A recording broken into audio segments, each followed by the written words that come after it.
Hi, welcome to the part 2. So Lorna, can I ask you, I mean as a human being, what is the difference between higher self and guardian angels or there are a lot of different forms? Well, I suppose the first thing to say to you is the higher self is your soul that's inside of you, and that's a speck of light of God. It's a part of Him, and it fills every single part of you. And your guardian angel is the gatekeeper of your soul. So again, it never leaves you for 1 second because of that. And that is your higher self. That's the part we kind of want to go in search of as well, to connect with our higher self. And I believe mankind is striving in that direction. So what about when, like, recently we got a lot of suicide cases in Hong Kong, very sad, and some of them like really young kids, like 12 or 11-year-old. So when people decided, well, it's hopeless or whatever, and I'm going to finish myself, so doesn't it hurt the angels very, very badly, and then they cannot do anything? It does. It hurts that person's guardian angel, and I'm always being told to tell the young people not to commit suicide, that their life is very, very precious, and that they are needed in the world.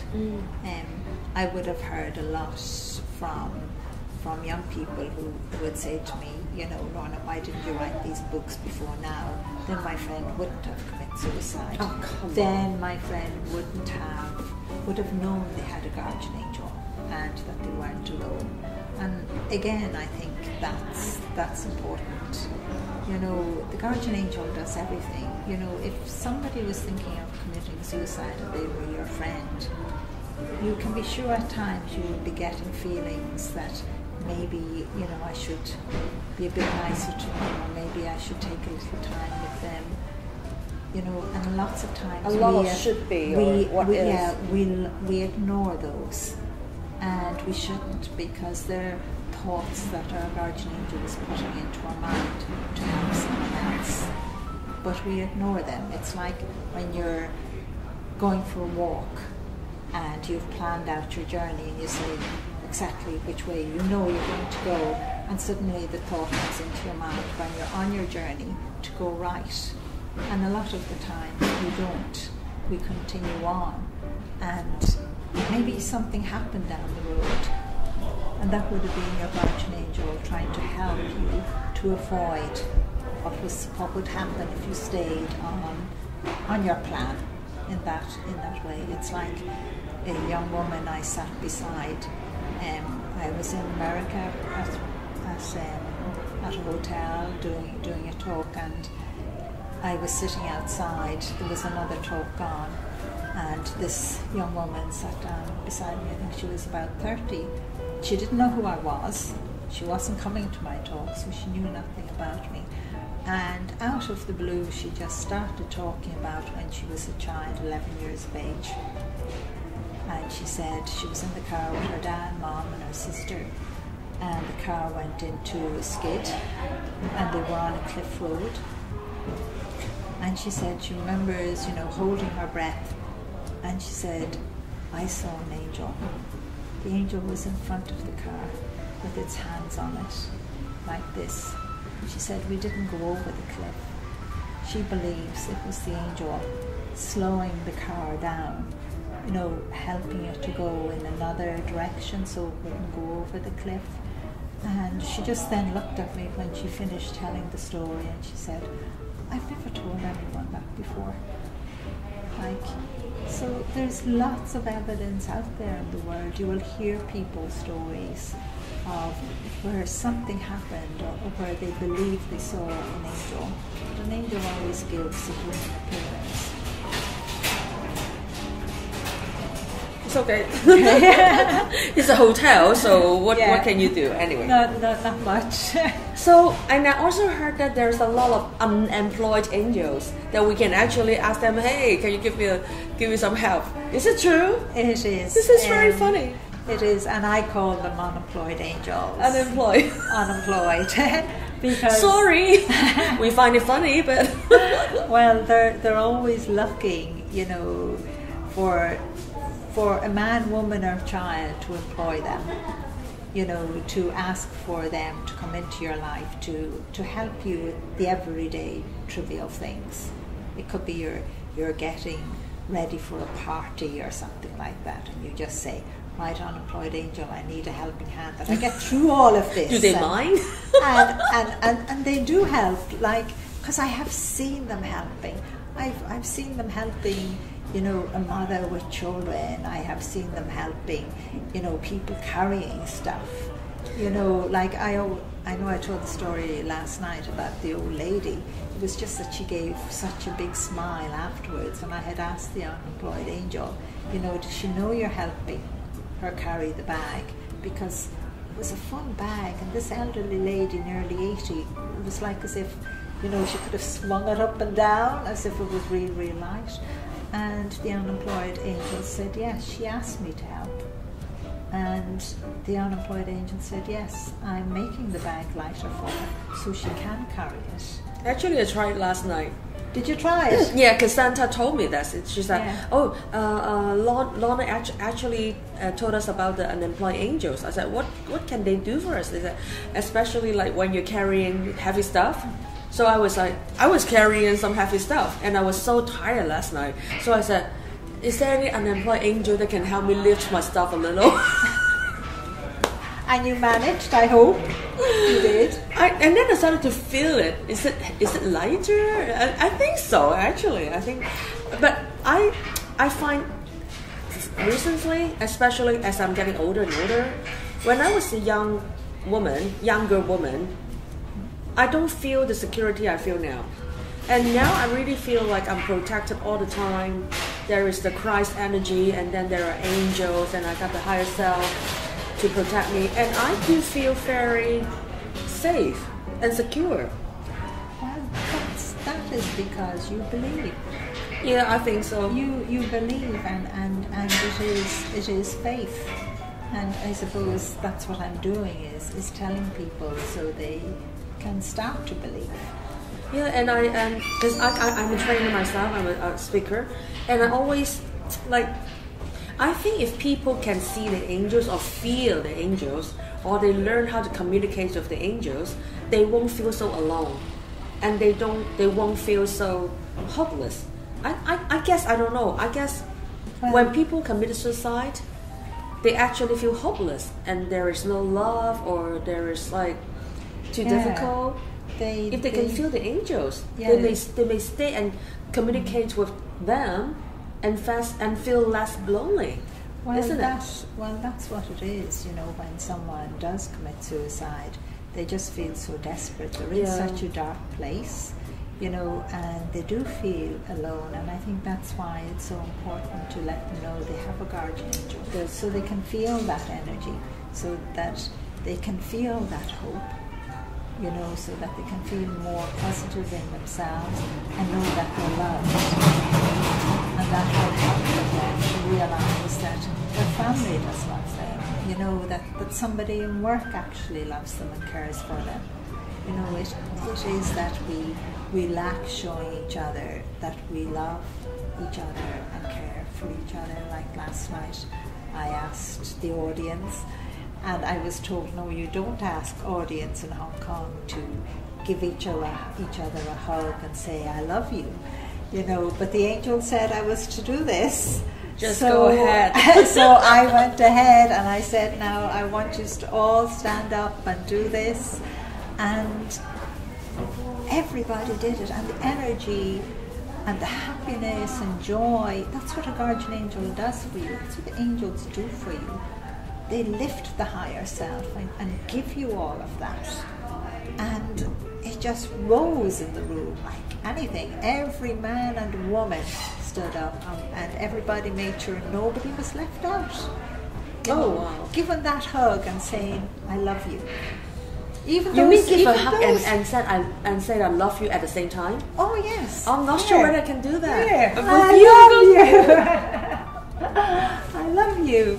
And that is so important because, I have been traveling all over the world, and I would meet men, women, and even children who haven't been hugged or told You mean even by their parents. Other than Hong Kong people? Yes. Even because we always think like, oh, the Westerners, they are more into hugging and saying I love you freely, which is not true. Not in Germany. Not anymore. Like, you know, it seems to have, I think, the materialistic part of the world, you know, changed people. Even in my own country, you know, we call it the Celtic tiger.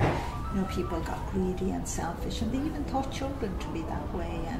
And in a sense, you know, in just so many countries, not to share anything with anyone, not to say, you know, not to be kind, because it's so important to share, because that is loving, that is being kind, that is being compassionate, you know. And I think the world has lost an awful lot of that, and we've got to just, you know, reap it back in again, you know, so that there will be less suicides. Like when you hear of a 12-year-old committing suicide, it is just heart-rending. This is so, I don't know how to say it, when old people with sickness that is hard to bear, they chose to finish their life, we can understand. But when a child of like 11-year-old or 12-year-old, they're supposed to be like having fun. Yes. They're not even in high school. In Hong Kong, we call high school. Yeah. They're not even like, they didn't start the first love. They never, you know. Yeah, they have it should be like all of this. Very happy and simple life. Play with the dogs or the cats or the kite or whatever, the butterfly or even playing the game. But people today, they kill themselves so early. That is really I think this is a social problem and also a spiritual problem. It is, and it is right across the world.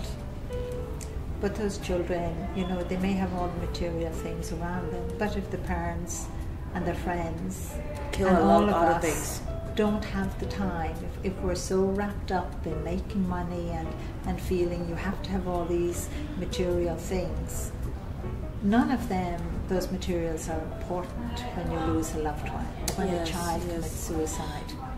I know all those parents would be saying, I heard that. Why did I bother with all those things? You should have loved your child. You should have just given set them free. Time. Give them play time, meet friends.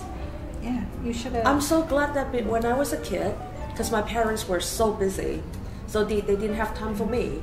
But to me, it's very good because I'm very independent. I was very rebellion, and because my mother wasn't there, so I got all the time for myself. So I can go to play, and I can go, you know, walking around the streets and do whatever I want. And then back in the old days, like 40 years ago, Hong Kong is much safer for children. So I can go anywhere. Child can't do that now. Yeah, no, not in any countries. No, even in my own country, you know, a child can't be allowed outside the garden. It's too dangerous. Not even in the garden? No, outside the garden. Not even? Oh my God. Like, you know, and I suppose that's what parents have to remember, or even grandparents are being pushed to one side now as well. They're not being allowed to touch share with their grandchildren, you know, and children need love.